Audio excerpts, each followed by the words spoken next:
सुप्रभात। वैराग्य है नेति मार्ग और प्रेम है यति मार्ग। वैराग्य है नेति मार्ग और प्रेम है यति मार्ग।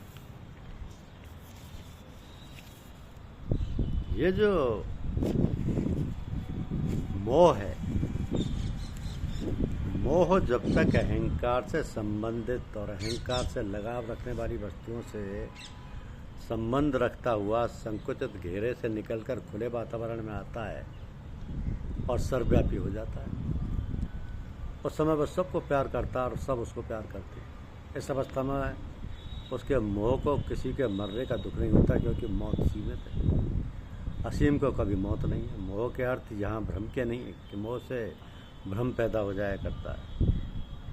ज्ञान जब ऐसा ज्ञात होने लगे कि दुनिया और दुनिया की प्रत्येक वस्तु और दुनिया की गति और प्रभाव सब परमात्मा के साथ और उसके आधार पर है, और परमात्मा के अतिरिक्त और कोई अन्य शक्ति अधिकार जमाने वाली है नहीं, ना ही कार्य करती है, तो ऐसा ध्यान और इस ध्यान का स्थायित्व अवस्था के टिकाव व ठहराव के बन जाने की स्थिति या दशा को ज्ञान कहते हैं। तो लगाव, घेराव और विचार मानने की एक ऐसी युक्ति है और एक प्रकार का ध्यान और प्रगाढ़ ध्यान, यानी ध्यान की प्रगाढ़ अवस्था समाधि, जिसमें अपने मार्ग और प्रभावों के अधिकार या प्रभावों के विचार का अधिकार अधिक है, उसमें इस प्रकार से विचार बांधना और जमाना पड़ता है कि परमात्मा का अस्तित्व जो निर्गुण स्वरूप है, कुल वस्तुओं को घेरे हुए है, स्वयं उसका अस्तित्व दुनिया के परमाणुओं से बड़ा सरल और साधारण रूप से गुथी और मिली हुई है, उनके अंतर्ज्ञात नहीं होता।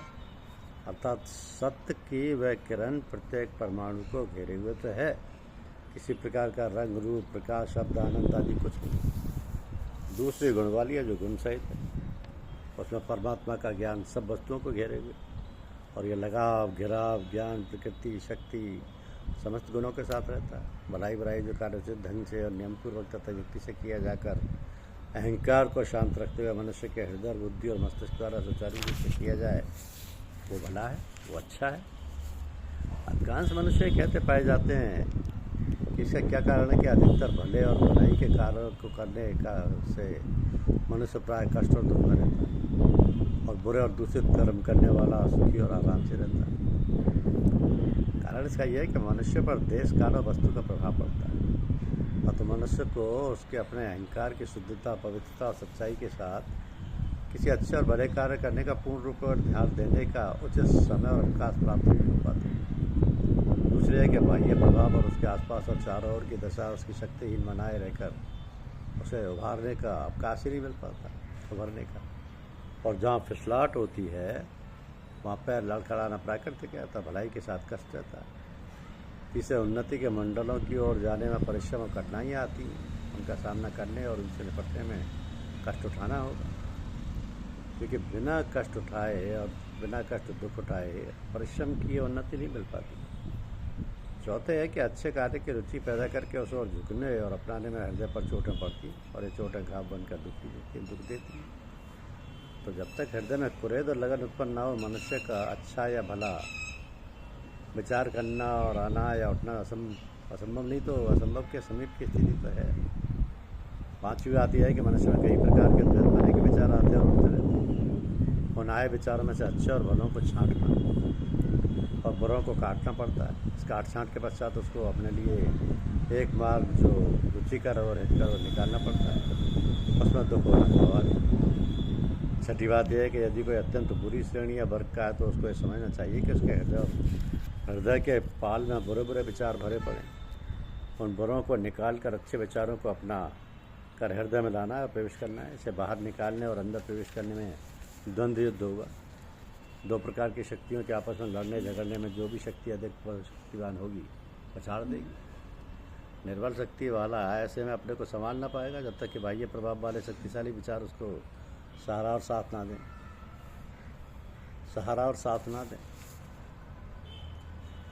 तो मनुष्य विचारों का पुतला है, अंदर और बाहर जो कुछ दिखाई पड़ता है वो सब विचारों का ही परिणाम।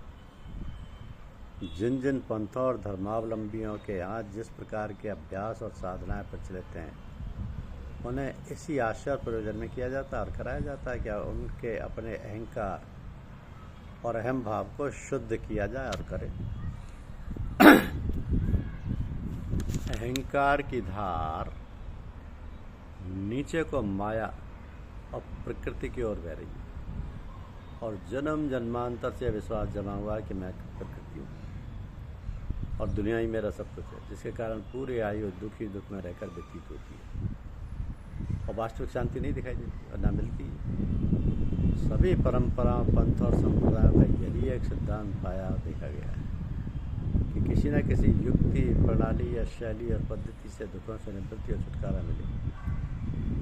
जिस प्रकार स्थूल शरीर को सुडौल और दृढ़ बनाने के लिए व्यायाम और श्वास को विधिवत खींचने, रोकने और उतारने, निकालने से प्राणायाम का अभ्यास होता है, उसी प्रकार मनोविचारों के रोगों को दूर करने के लिए विचारों के उतार चढ़ाव का व्यायाम है।